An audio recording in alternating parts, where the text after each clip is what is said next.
Elton John et son compagnon David Furnish, ça remonte à loin. La star et son compagnon ont commencé à se fréquenter en 1993. Ils se sont unis, à l'initiative d'Elton John, le 21 décembre 2005, le tout premier jour où la législation britannique a autorisé l'union civile homosexuelle. Le couple s'est, plus tard, marié légalement en décembre 2014 à la faveur d'une nouvelle évolution législative.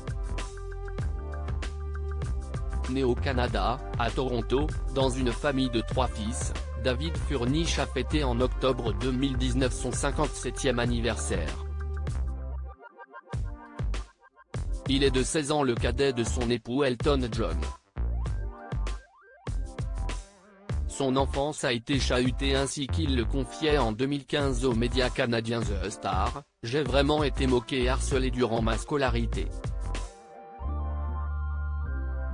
Ces années de formation lui ont toutefois permis de prendre des cours de comédie, de monter des pièces et de nouer des amitiés fidèles, notamment avec Eric McCormack, la future star de la série Will et Grace.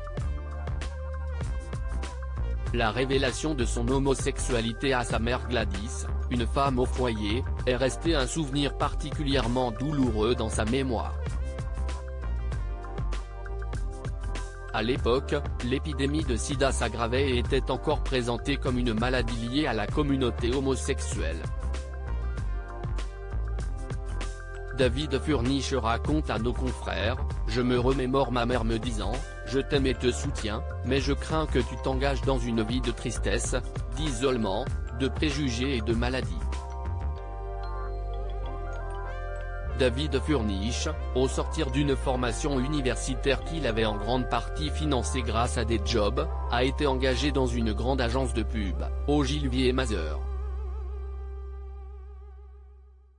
À la fin des années 80, David Furnish a demandé sa mutation dans les bureaux londoniens de sa firme.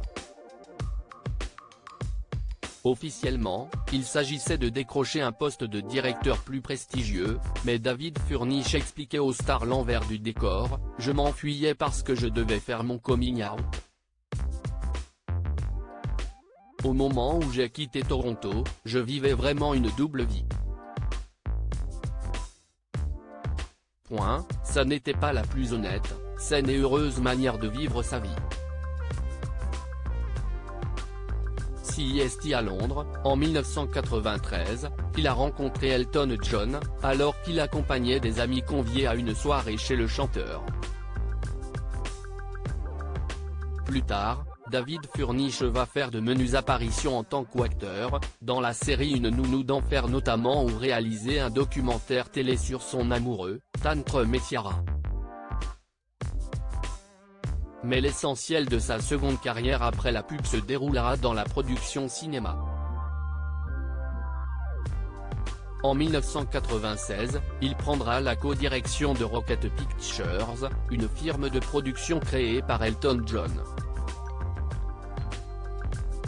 Une firme qui produira, outre le biopic Rocketman actuellement sur les écrans, des dessins animés, Romeo et Juliette et sa suite Sherlock Gnomes, des comédies romantiques, Toi, Si Moi, ainsi qu'un téléfilm virtuoso, réalisé par Alan Ball, 6 Feet Under.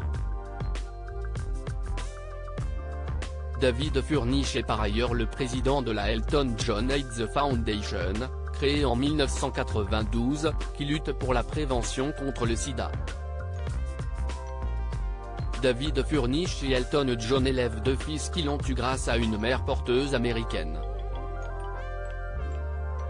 Zachary est né en décembre 2010 et Elijah en janvier 2013. Diaporama réalisé par Sandrine Vasseur.